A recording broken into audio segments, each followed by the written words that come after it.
Welcome to the JP8 Report. This is James Pierce with the JP8 Report, episode 267. And this is why we need to end blue slips. So, thank y'all very much for tuning in today. There is quite a bit of stuff here. I don't know if I'll go as long as I did yesterday. And I do apologize for that because all those 28 points I read yesterday for the proposed Ukrainian-Russian peace agreement got thrown out the window. They reduced it down to 19 points, and then it looks like Russia said, we're not going to approve it. So they're back to the drawing board. More soldiers on both sides are going to get killed. Crazy. But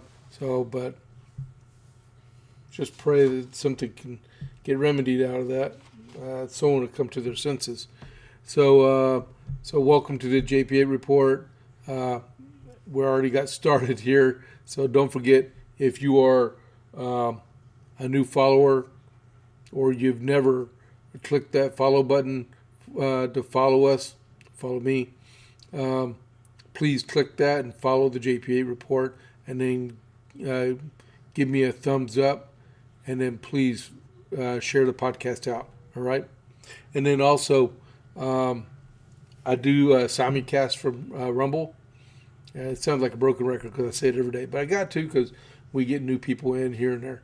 So I simulcast from Rumble out to Facebook and X, and we're trying to simulcast live through YouTube. But YouTube has this requirement. You have to have 50 subscribers. I used to have a whole lot, and then I gave up on I call them ScrewTube. So I lost a lot of subscribers. People just unsubscribed. I'm up to like 13 or 14, something like that. All you need to do is go to my YouTube channel, which is the JP8 Report 67. That's the name of it. It's at the end of the podcast. You'll see it in writing, but the JP8 Report 67, all one thing. And then just subscribe to it and then bail, okay? And just so we can get our numbers up, all right? But that is what we do here. I really appreciate y'all tuning in. Today's Tuesday. I'm not sure yet about tomorrow's podcast. I'm leaning, unless some drastic big-time news headline hits the world, as Graham Allen says, please, Lord, send a comet, and that would be awesome. That would be big news. But as it stands right now, I'm planning to do just America 250, Trump repardons Biden turkeys and auto pin jab, and jokes he's considered naming this year's birds Chuck and Nancy. Oh, that's funny. Where was I at? Meanwhile, back at Squirrel. Okay. So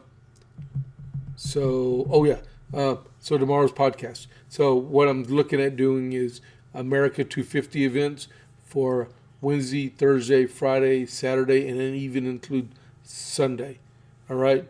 So we'll give, unless, like I said, unless something big happens and news needs to be reported, I'm doing Wednesday, Thursday, Friday, Saturday, and Sunday, America 250. So you may get an hour's history lesson tomorrow. All right. It depends on what happened on all those days.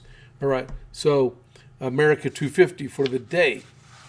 So what we have is all that I could really find that matters very much was a letter from John Adams to Joseph Hawley about military pay. All right. So this afternoon at 5 o'clock, I received your kind letter of November 14th, dated at Brookfield, which was more agreeable because such favors from you, short as this is, are very rare. You tell me, sir, that we shall have no winter army. If our Congress does not give better encouragement to the privates than at the present is held forth to them, and that there must be some small bounty given them on the enlistment. What encouragement is held forth, or at least has been, I know not. But before this time, no doubt, they have been informed of the ultimatum of the Congress. No bounty is offered. 40 shillings lawful money per month after much altercation is allowed. It is undoubtedly true that an opinion prevails among the gentlemen of the army from the southward and indeed throughout all the colonies, excepting New England, that the pay of privates is too high and that the officers too low. Since I'm a veteran, I can chime in on this. That argument's always been ongoing, okay? But so that you may easily conceive the difficulties we have had to surmount, you may depend upon it that this is the cost of many an anxious day and night, and the utmost that could be done has been. We cannot suddenly alter the temporal principles, opinions, and prejudices of men. The characters of gentlemen in the 4 New England colonies differ as much as those in the others, as that of the common people differs, that is, as much as several distinct natures almost. Gentlemen, men of sense, or any kind of education in the colonies are much fewer in the proportion than in New England. Gentlemen in the other colonies have large plantations of slaves, and the common people among them are very ignorant and poor, very poor.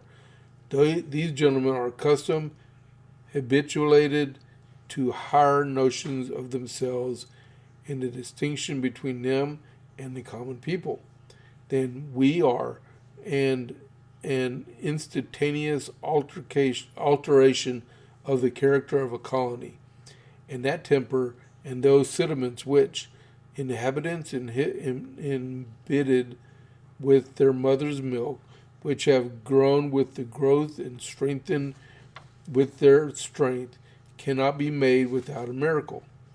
I dread the consequences and dismultitude of character, and without the most caution on both sides, and the most considerate forbearance with one another, and prudent condescension on both sides, they will certainly be fatal.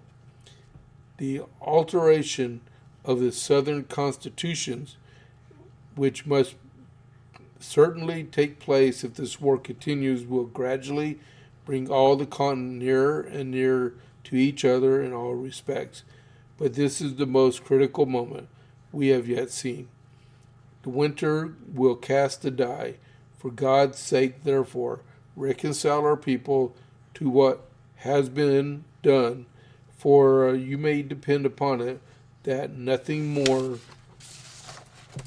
can be done here, and I should shudder at the thought of proposing a bounty. A burnt child dreads the fire. The pay of officers is raised, that of a captain, to $26. Wow. And one third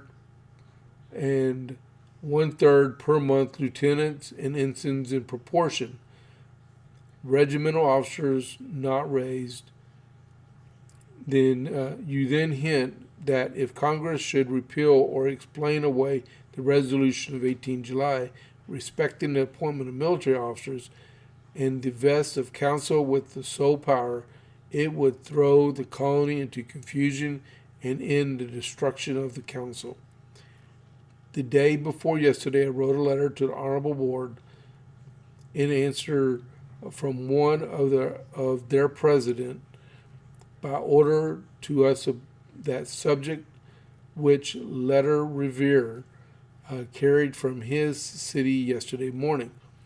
Therein, I candidly gave my opinion to their honors that our resolution was clear and plain, that the colony might use their own discretion and therefore that they might yield this point to the House, and that the point was so plain that I did not see the last occasion for laying the controversy before Congress. But my dear friend, I must take the freedom to tell you the same has happened upon this occasion, which has happened on 1,000 others. After taking a great deal of pain with my colleague, your friend Mr. Cushing, I could not get him to agree with the rest of us in writing a joint letter, nor could I get him to say what opinion that he would give it if it moved to Congress. That he has written, I know not, but I know it is very hard to be linked and yoked eternally with people who have either no opinions or opposite opinions. Sounds like the day too.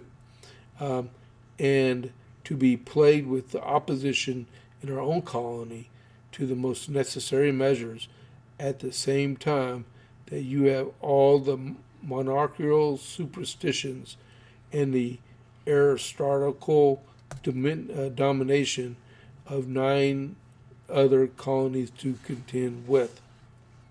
So a captain makes $26, and I have it written.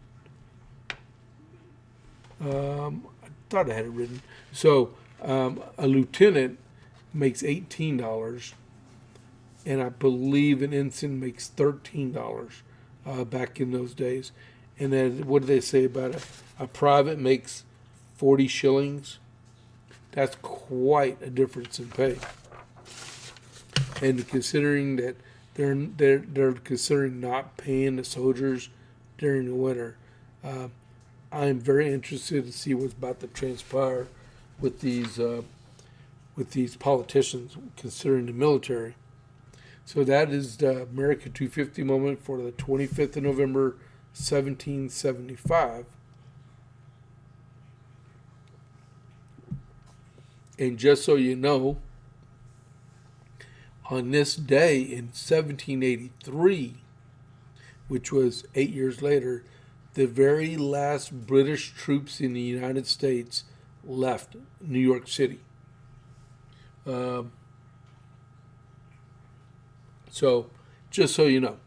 So a couple big things happened. The day was total victory, even though we had the Treaty of Paris or Treaty of Versailles that was signed a few months earlier.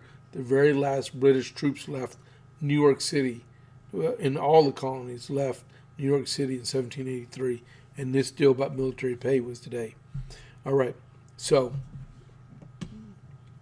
as we march forward, maybe, if my mouse works. Oh, go back. There we go. Stop. Alto. All right. So now, talk about my buddies, the Dalmatian Texas burgers. I thought. There we go. They're homemade smash burgers and dogs here in Copper's Cove, Texas. All their ingredients are homemade, including their buns. They even smash the burgers right there on the grill. It's pretty cool. All their ingredients are homemade, including their buns. They're open 11 to 2 and 5:30 to 7, which means they're open right now, unless they sell out. They're open from Tuesdays to Saturday, except for this Thursday, Thanksgiving Day. They'll be closed, but they'll be open the rest of the weekend. And they're located in Town Square behind Bush's Chicken on the west side of Copper's Cove. And if you look on the upper left of the screen, you'll see the armadillo. It's a jalapeno bacon cheeseburger with raspberry preserved jam on it, and it's awesome. It's to die for. All right. So before I get about the blue slip thing, okay, so what did I just see?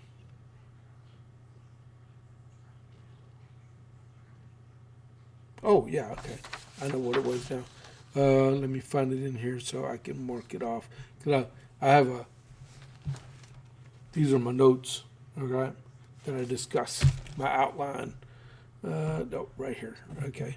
So, some of y'all know there's a special election in the 7th Congressional District in Tennessee next Tuesday. Not today, but next Tuesday, right? I believe the day and tomorrow is early voting, right? So it's Matt Von Epps. He's the Republican versus Afton Bien. And she's the, I'd call her the Democrat Socialist of America candidate because they're definitely backing her. She's the lady y'all have heard on the news that I hate Nashville, I hate country music, I hate the bachelorette things, I hate everything. She might as well say I hate Tennessee. I'm about to have a daughter live in Tennessee. But I call her I hate Nashville girl. But they have an election to fill the seat that Mark Green was holding, and he abruptly decided he wanted to take a private sector job somewhere, and he quit. I can't stand quitters. There's no reason. He committed. You know, when I was elected, there have been many times that, you know what, is this worth it anymore? I'm going home. I'm done. But you know what? I remember the money people donated in my campaign. I remember taking the oath. I remember that sense of service.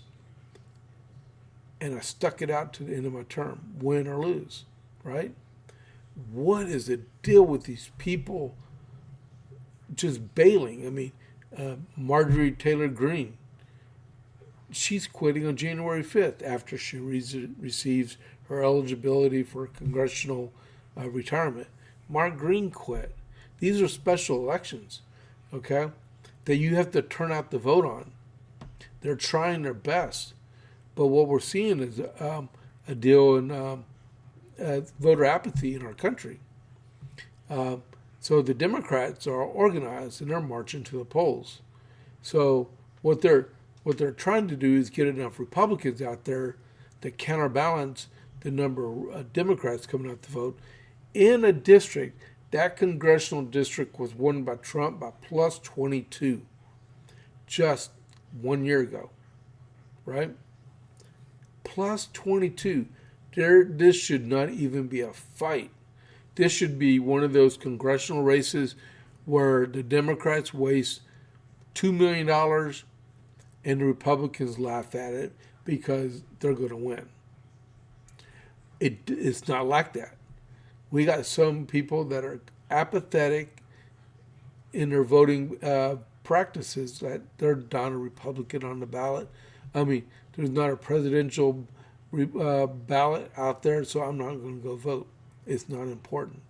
But it is important because with Mark Green being replaced, all right, if that falls to the Democrats, which I really hope it doesn't, that has to be one step closer to the Democrats can take control of the House. Same thing with MTG. I wish she would just change her mind and say, I'm just going to hold on and just go till January 2027 and be replaced. That's the admirable thing to do. But since we have these butthurt Republicans out there that won't stick to their priorities, and then we have these apathetic people that won't go out and vote because I'm only going to vote in a presidential year and it'll be all right the rest of the way. You realize there has never been a changeover in the House of Representatives ever in the history of our country. And our Constitution has been in effect since 1787. So our margin of majority is like 2 votes right now. Now, I'll tell you right now the ramifications of said a defeat. Let's say we get beat here and something happens and we get beat in Georgia, because anything can happen in Georgia. We all learned that. But what if it did happen? Or what if one of these elderly congressmen die, or a fluke thing happens and someone dies, and we end up in the minority. This is what happens in the minority, right? Hakeem Jeffries becomes your Speaker of the House. Okay? You know that a budget reconciliation bill that we were going to do in February, that they're planning on doing? It ain't going to happen. You know the priorities for President Trump? All this great stuff that he has been trying to push through the Congress, because we have people in the Senate that won't do anything about the blue slip stuff, about the filibuster, about appointment of judges, the budget, that stuff. You may think that's going to happen, but it's going to come to a standstill, because you're going to breathe renewed fire into Chucky Schumer's lungs, that he's like, I can do this for at least another year and a half. And then over in the House, all these investigations onto Biden that really, really need to be taking place. Besides just Biden, you have Arctic frost and all these different things that were happening that the Biden administration wouldn't do nothing about, that needs to be investigated and prosecuted, is not going to happen. Plus, you have all new committee chairmen with their staffs. And do you think you're going to get a conservative budget out of a Democrat House? If you think so, you are sadly mistaken. And I'll sell you a bridge somewhere in Chandler, Arizona, because you got it coming, right? So my suggestion, if you know someone that lives in the Nashville area and they're Republican, I would stomp my feet right now. In the Army, they said if you stomp your feet 3 times, it's something very important to remember as an instructor when you're leading on a student, right? I'm stomping my feet right now.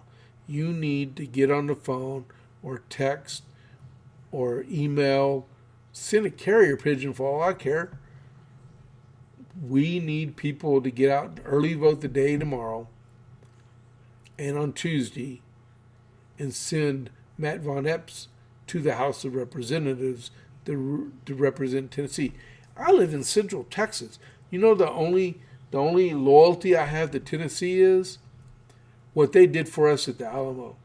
That's all. That's all. I'm not a volunteer fan. I listen to very little country music. I like it. I'm not like Miss Bien and I hate country music. She's a fool. They got a lot of Christian music stuff in Nashville. It's beautiful out there. My her husband's about to be stationed at Fort Campbell. I mean, I got buddies that served in the 101st. I mean, there's nothing wrong with Tennessee, except for that one lady and a whole bunch of Democrats. Right? So we need to bury our pride about going to vote. And on December 2nd, before you go Christmas shopping, go to your polling place if you live in the Nashville, or if you live in the 7th Congressional District, and go vote for Von Epps, all right? And get it taken care of. Now, I've spent 25 minutes talking about America 250. History is so vitally important, but this is about to be history in our country too. Sir Richard Branson's wife, Joan, passed away at age 80 and said he's heartbroken. He owns Virgin Atlantic Airways, right? And he's an adventurer. But his wife passed away. I just got that over my watch. See, I can break news too, just like the best of them. Before we get into the rest of this, let's see. No, we'll go on into the JP8 report. So a minor thing on the JP8 report was the Biden administration during the 2021 to 2025 pressured at least 11 different airports, include Logan, O'Hare, and JFK, to house migrants at their airports, including inside terminals, right? And this presented a safety risk for all passengers, because we weren't really sure who was these migrants, illegal aliens, being housed at these airports. They could be anyone, and it put everyone's lives at risk, be it the airplanes or people inside the airports themselves. I'm glad we got Sean Duffy in charge of the Department of Transportation, and he's in charge of the FAA and all these airports. So hopefully that never happens again. We're not at. Okay, we're going to go into the blue slip thing now. Hold on just a second.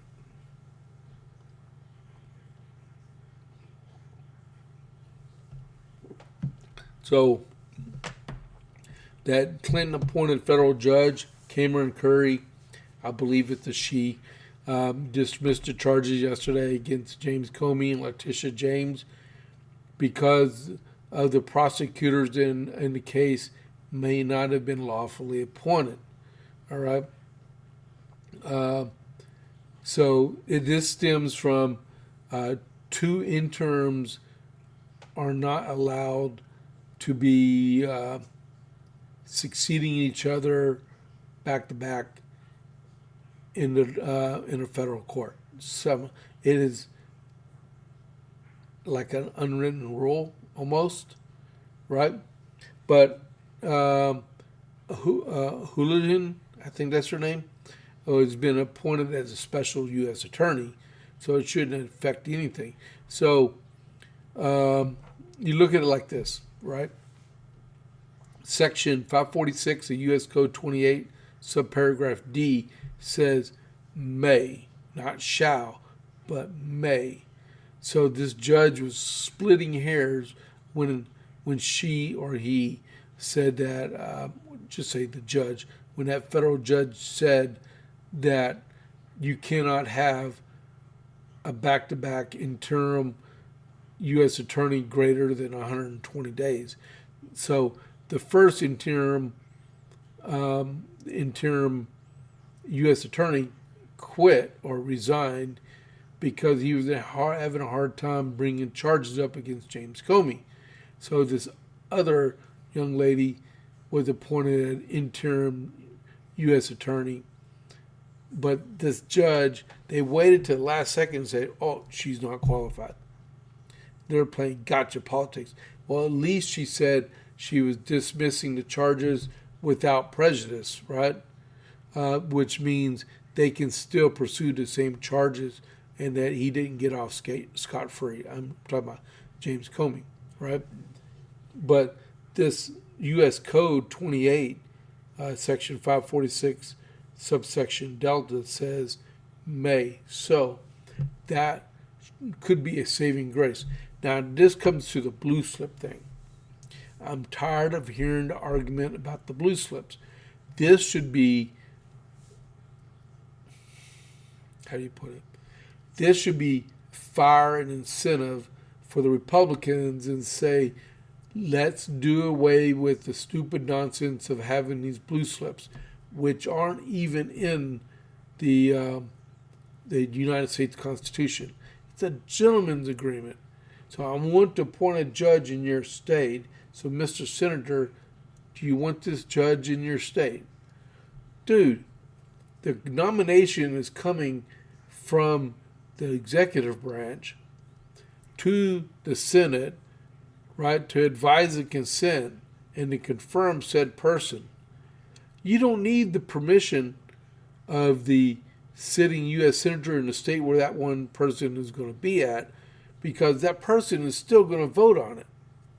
So do as Mr. John Thune, Senate Majority Leader, do the United States a favor and do away with the blue slip tradition in the Senate. Just get rid of it. because it serves no purpose but to obstruct. And what it does, it gives a grandstand both to Republicans and Democrats where they can stand on a little soapbox and beat their chest. And look what I did. I blocked the judicial nomination. Why? Hear them out, vote on them, next, right? So we need to get rid of blue slips, flat out. Let me see. I wasn't even on the live. I don't know if anyone was even commenting. If you have any comments, put them in the live chat or leave a regular comment. Tell me if you agree with the blue slip thing that we use in the Senate, or if it should be done away with. All right. We're at 32 minutes. Nothing yet. All right. We got 6 people watching live right now. So the next thing I wanted to talk about was about our Democrat 6, okay, the Dem 6. I could say other stuff, but I won't. But 2 things are happening. The FBI is lining up investigations for 5 of them. And then Senator Mark Kelly has been recommended to be recalled active duty in the Navy and court-martialed for sedition. All right? So what came about last night was, besides the recommendation being recalled, Senator Ruben Gallego, he is the other senator from Arizona, right? It doesn't get no better than this. I wrote down, Senator Ruben Gallego threatens U.S. military if they pursue legal action on Mark Kelly. He said there will be consequences, right? Let me make some room here. So there's 2 things here. I got this. So it says Senator Gallego, Arizona, warned military members on Monday there will be consequences if they allow Senator Mark Kelly to be court-martialed. Gallego reacted to the Department of War's announcement earlier that day on X that it launched a formal review into allegations of misconduct against Kelly, a retired Navy captain, over his controversial video urging service members to refuse illegal orders from President Trump, in which there have been no illegal orders. Gallego told CNN he has faith in the U.S. military and the justice system to handle the case properly, adding that officers know that there will be fallout if they try to railroad Kelly. He's threatening military officers. What's he going to do? Vote against their next nomination? He may not even be in office by then. Donald Trump is going to be gone in a couple of years, and if you're part of the military that is going after sitting senators, sitting members of Congress, and part of the weaponization of government, there will be consequences without doubt.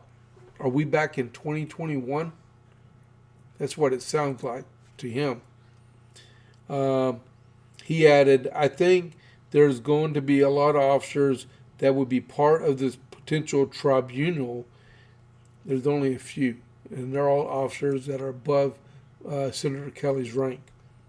If they want to call it that, that will be looking over their shoulders because they know that Donald Trump will be gone and they will not have that protection. They're going to have to do the safest thing possible, which is allow the Constitution of the United States, and you'll be fine. Wow.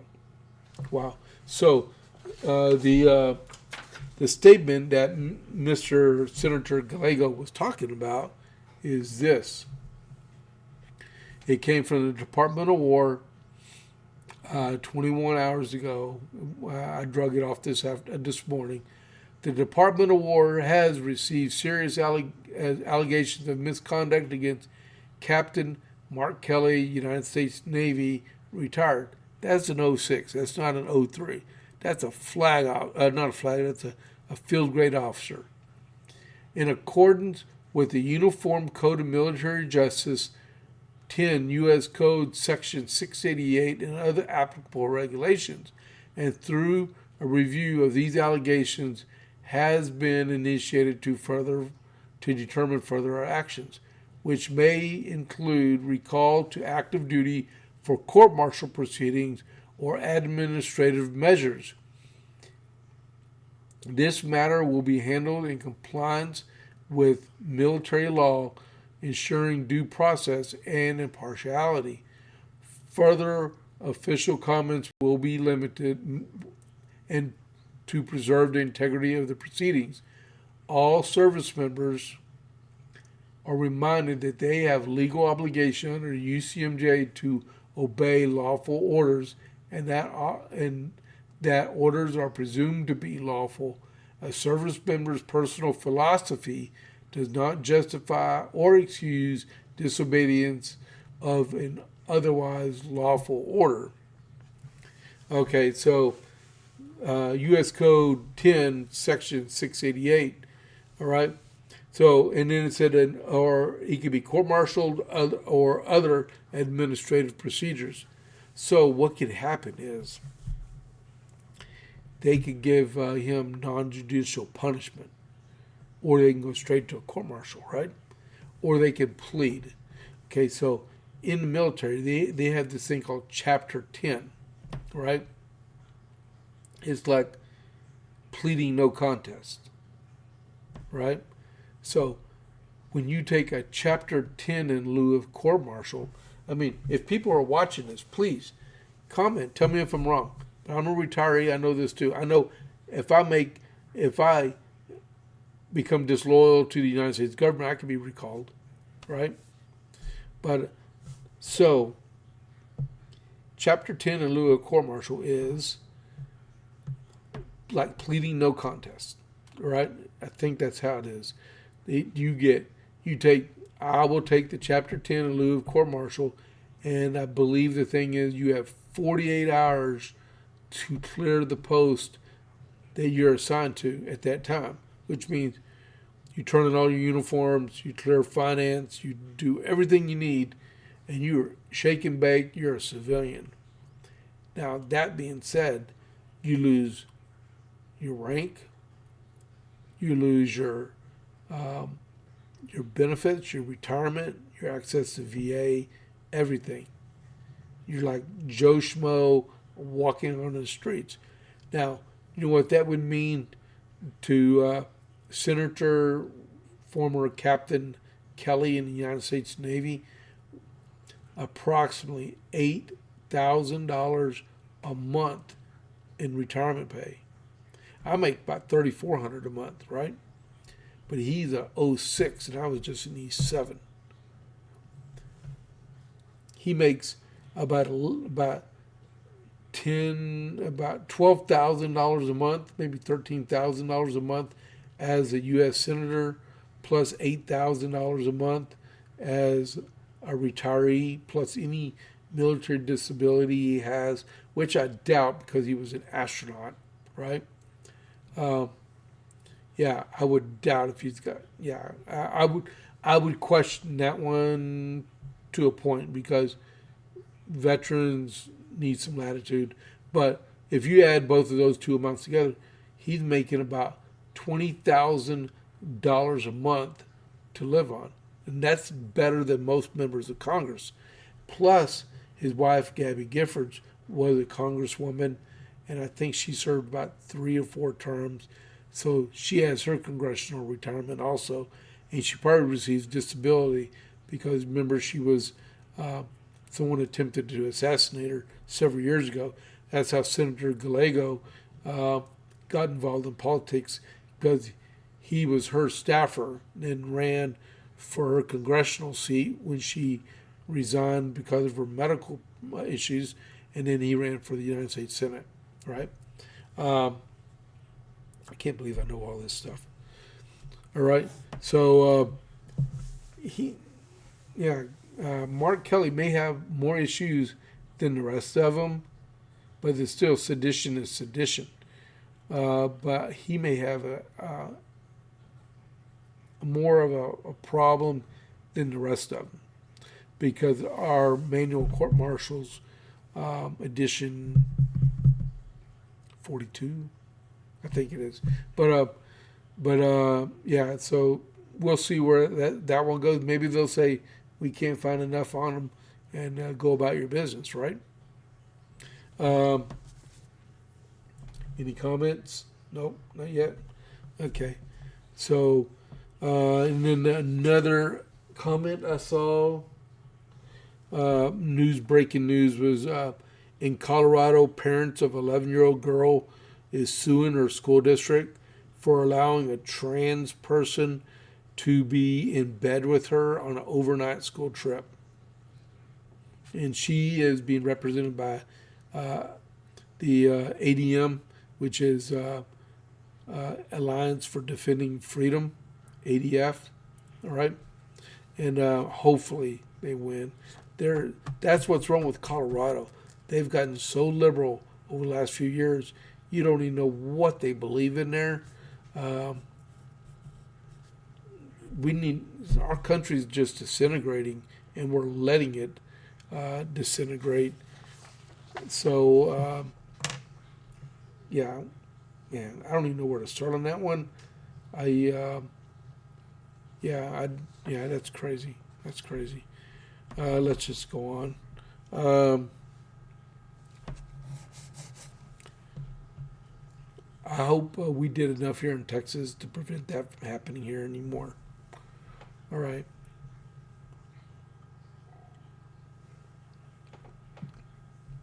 All right, next. Talked about that. We talked about that. And then, China. Update on U.S.-China call yesterday. Trump is going to be going to China in April, right? The president's going to China in April. This is the Truth Social that he put out. And it was... he did that yesterday also after I got done with my podcast. I just had a very good phone call with President Xi of China. We discussed many topics, including Ukraine and Russia, fentanyl, soybeans, and other farm products. We have done a good and very important deal with our great farmers, and it will only get better. Our relationship with China is very strong. This call was a follow-up to our highly successful meeting in South Korea 3 weeks ago. Since then, there have been significant progress on both sides in keeping our agreements current and accurate. Now we can set our sights on the big picture. To that end, President Xi invited me to visit Beijing in April, which I accepted and I reciprocated, and where he will be my guest for a state visit in the U.S. later in the year. We agreed that it is important that we communicate often, which I look forward to doing. Thank you for your attention to this matter, Donald J. Trump, President of the United States of America. Too bad the ballroom won't be done by then. It won't be done until he leaves office. But that'd be good. But they're going to have the state dinner in a tent, I guess. So that's sort of good news, I guess. At least they're talking, not throwing bullets at each other. Let's see. The importance of voter ID. We were just talking about voting in Tennessee. You remember that guy in Iowa in Des Moines Des Moines School District that was arrested just a few months ago? He ran and had a gun on him and a knife and stuff like that. Turned out he was an illegal alien, and that he was, what did I write down? He was illegal alien, and he was a registered Democrat in Prince George's County, Maryland, and they're not answering any questions there about that. So that could be a serious matter, right? Fraudulently voting, that's a felony. if you look at it. Where's my oh yeah.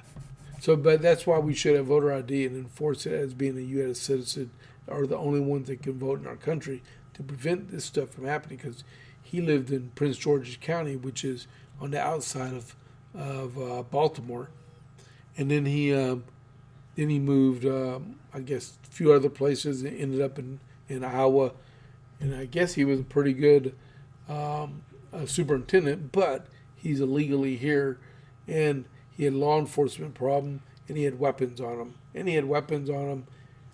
in the school and on the school grounds in his car.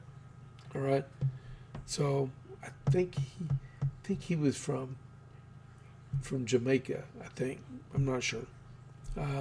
Regardless, he was illegal. All right, let's see, and let's see paper. I don't get that one. Okay, so I can't even read my own notes. Oh, see paper. Oh, yeah. Okay, so yesterday the big news was that it looked like there was going to be a peace agreement between Russia and Ukraine, some 28-point plan I was telling you at the very beginning of the podcast, right? So so right after I was done, it came out that the 28-point plan was reduced to 19-point plan, and I did my best. I think I worked on it for about an hour, trying to find a copy of the 19 points that the Ukraine and the U.S. agreed would be a good mix to send to Russia. Well, another hour of my life I wasted, because it turns out it looks like Russia doesn't even want to look at it. That they, like I was saying at the beginning, they're more content of adding to the 200,000 killed in action on the Russian side for this year. So I don't work for the president. I don't work for the SecDef or SecWar, right? You know, at this point, it's time to rub a butt, right? The only way you can force a bully to the table is to be a bully back. So if the president needs to give more lethal weapons to Ukraine and said, have fun, maybe that will be enough to the Russians to say, we've had enough, let's end this. Because I was explaining this yesterday and to my wife about this is reminiscent of World War II and World War I combined. And the bad part about World War I, it was trench warfare. What's going on there right now is trench warfare. They are shelling and shooting at each other from different hardened lines back and forth. And the only people that are being affected are those privates, like we were talking about in America 250. These guys making 40 shillings. How much are these Ukrainian soldiers and these Russian soldiers making, dying on both sides of the line, right? How much more? Okay, the Ukrainian army right now, they said is about 850,000. And how many are they losing KIA? And how many are they losing to capture? And how many are they losing to being so badly wounded, they're incapacitated and they can't fight no more? How much are their military age males? Because I don't know if women can be in the Ukrainian army, but let's say military age citizens that are able to fight on the Ukrainian side. What is the available population that Ukraine still has left to be able to fight the Russians? Because you could be 80-year-old male. You might be able to fire a weapon, but you're not going to be an effective soldier. You're going to be a liability on that line. Even at 70 years old, maybe even 60. I'm 57. I'm not in the shape to run around, shoot, move, and communicate anymore. In a fixed position, I'll lay some serious steel down range. Yeah, and hit my targets every time. But running around on the battlefield, I'm a target for artillery round. So what is left of the Ukrainian population that's military age available to fill their military? The same thing with their pilots. How many pilots are trained enough to be able to fly F-16s or I forgot what the French fly, Mirages, or if they have any MiGs left in their inventory. And it takes time to train someone to fly those. And you can't go on a training mission. Let's just fly across Ukraine and have fun and take pictures and fly upside down. So it doesn't work like that. You're in an active combat zone, right? So what is the condition? And they're not telling no one. And I think that should remain classified, all right? But what are they not telling us about the condition of the Ukrainian military? Yeah, the Russians lost 200,000 soldiers KIA this year. They have a history of throwing everything, including the kitchen sink, to get what they want in combat. Look what they did to the Germans in World War II, right? What do they know about the Ukrainian military that they're not telling everyone either? Do they know if the Ukrainian military is at a breaking point? Do they even care? But if what do they know is the breaking point where sooner than later they'll be able to break through the lines and go for it, right?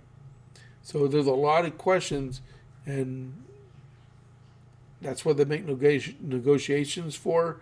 Maybe they're just not telling everybody what's really happening over there, right? But if I was the president, I'd give them more lethal weapons and tell them to rub a butt, right? Go for Moscow. Go for St. Petersburg. Go for Minsk. Give them some long-range Tomahawk, surface-to-surface cruise missiles, right?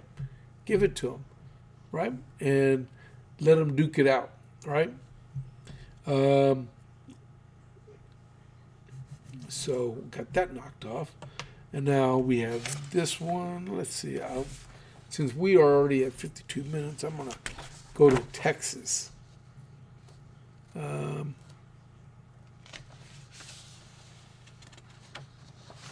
right.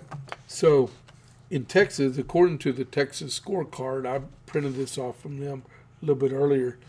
John Cornyn, Senator John Cornyn, right? He's been a U.S. Senator since, I believe, 2001, I think it is, or 2003. They conducted a poll. Let's see.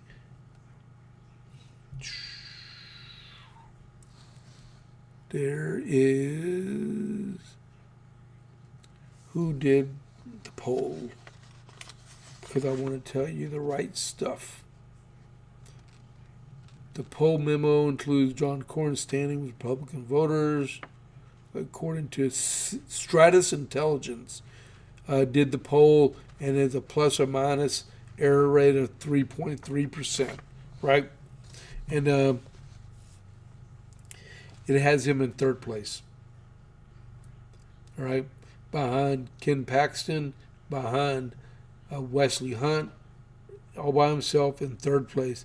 The spread is 36% Ken Paxton, 26% Wesley Hunt, and 25% for Senator John Cornyn. In Texas or anywhere else, if there's a runoff for 50% plus one vote, it goes to a runoff. I believe the runoff is May 26th, I think it is. But at this point, right now, it would be a runoff between Paxton and Hunt. And John Cornyn would be filling out the rest of his term unless he quits also. And he goes home and fishes for the rest of his life. So the new poll of likely Republican voters show U.S. Senator John Cornyn's support continuing to decline ahead of the 2026 Texas GOP primary, with John Cornyn now falling into third place in a three-way matchup. The poll conducted November 21st and 22nd by Stratus Intel surveyed 857 likely Republican primary voters, and then that's where I got the split. And it said Cornyn's favorability rating has also declined, shows him at 35% favorable and 51% unfavorable. And then it gave a couple regular matchups. The poll was first released by journalist Ben Jacobs, who attributed it to a pro-Hunt super PAC. And this was written by Brandon Waltons from the Texas Scorecard. All right.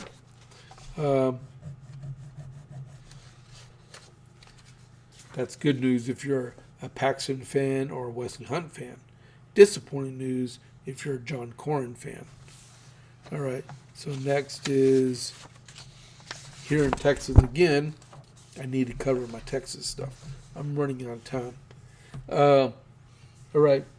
So in Texas also, 6 Republican congressional candidates are filing an amicus, that's a supporting brief, to the United States Supreme Court arguing in favor of the Texas emergency application for a stay of a 3-judge district court order that would force the 2026 primary to be conducted under the old 2021 maps, right? Because, we had several call sessions that were delayed because Democrats fled the scene because they didn't want to sign off on this. But it redesigned the congressional districts in Texas to make 5 racially modified congressional districts into a lean Republican district. And it's not a likely Republican district, it's a lean Republican district. So what that means, like I told some gentleman last night, he was telling me, there's 11 people in our primary. Well, dude, okay. You know what that means? You go out and you campaign harder if you want your race, right? So that's what I told him, and that's what this means too. It was due by yesterday, so these were turned in yesterday. The people that signed it, one of them was James Traynor. He's running for the 21st congressional district. He used to work for the Federal Elections Commission, so he knows what he's talking about, right? And then other people with Eric Flores, CD34, Chris Gober, CD10, John Luan from CD35, and Alexandra Del Moro Miller, CD9, and Jessica Steinman, CD8. All right. Let's see. See if there's anything else worth repeating in here. Hopefully, the Supreme Court will rule on this really fast.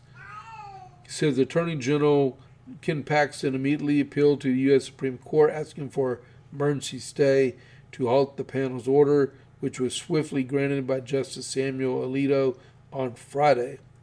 The stay allows Texas to continue operating under the new map until the Supreme Court has time to properly consider the case, preventing immediate disruption on the 2026 election cycle. And then Justice Alito also directed parties to legislative map to file responses by 5 p.m. today.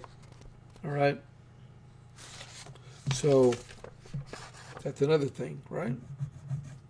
And then also, along with that, what they were talking about for filing period and stuff, Texas filing period is still ongoing, even though the Republican Party of Texas closed their offices for this week and they're going to open back up on the 1st. The 8th is the deadline to file for office here in Texas. So you still have time to file, no matter what, right? I found that out yesterday. I was talking to a congressional candidate about the Swami guy, because he filed for the congressional 31st district, and so we don't know if that was a joking manner or if the guy is actually serious. I told my party chair here in Coryell County that, man, we can have a voting forum or debate and have a celebrity present and going through the debate itself. That'd be pretty cool. So we got that done. Wow, we're speeding through this. Let's see where we at. Well, we're at 1 hour. Okay, I'm not going to get through all these. So Eric Swallwell, Fang Fang Bang Bang guy, he's under investigation for mortgage fraud in D.C. and in California because he claimed primary residence. Well, it turns out I read it on Facebook. I read the article that it came from. It came through the Gateway Pundit, right? But they're saying that Eric Swallwell may not be eligible to run for governor in California due to the fact that he claimed his primary residence is in Washington, D.C. Now, in the California Constitution, Article 5, Section 2, it says that you have to be a resident of California for 5 years to be eligible to run for governor, right? Well, his primary residence is Washington, D.C., unless he lied on his mortgage application, right? So the California Election Code Section 349 says you're only allowed to have one domicile, and it can't be a mailing address either. It has to be a place where you live, your permanent residence inside the state of California. It can't be California, Washington, D.C.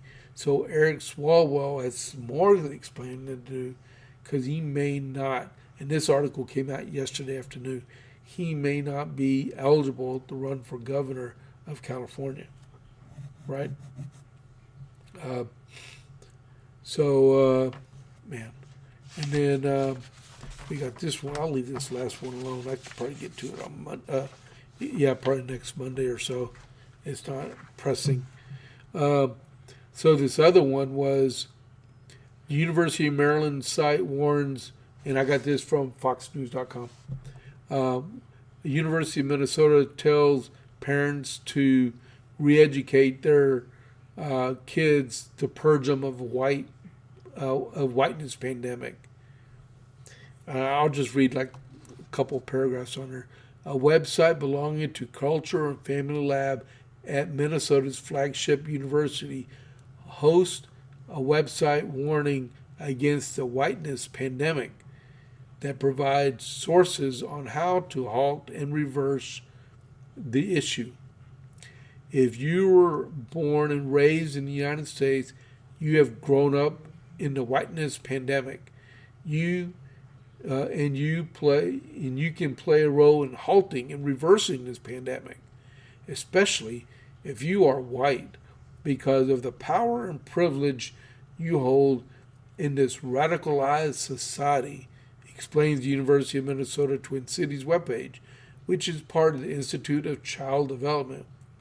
If you were socialized into culture and whiteness during childhood, it is not your fault.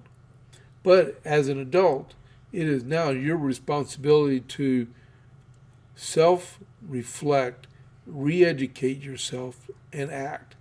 If you are a white adult, anti-racist action involves an ongoing process of self-reflection in order to develop a healthy, positive white identity while engaging in courageous, anti-racist parenting and caregiving. That is stupid. That is stupid. Any comments on this? If you have any comments, comment on it, man, because that was absolutely wow. Okay, so I don't have many people commenting right now, so we'll go on to the next stuff. So yesterday I was tonight I have the Coryell County Republican Party I got to go to at 6 o'clock, right? here in Copper's Cove.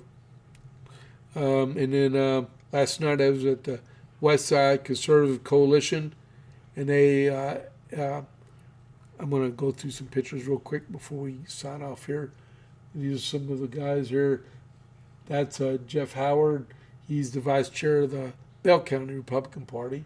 That's Brenda Howard. Where's my mouse? Brenda Howard. She's the chair or the president of the Salado Republican Women. Say Luduki. He's the tax assessor collector in Bell County.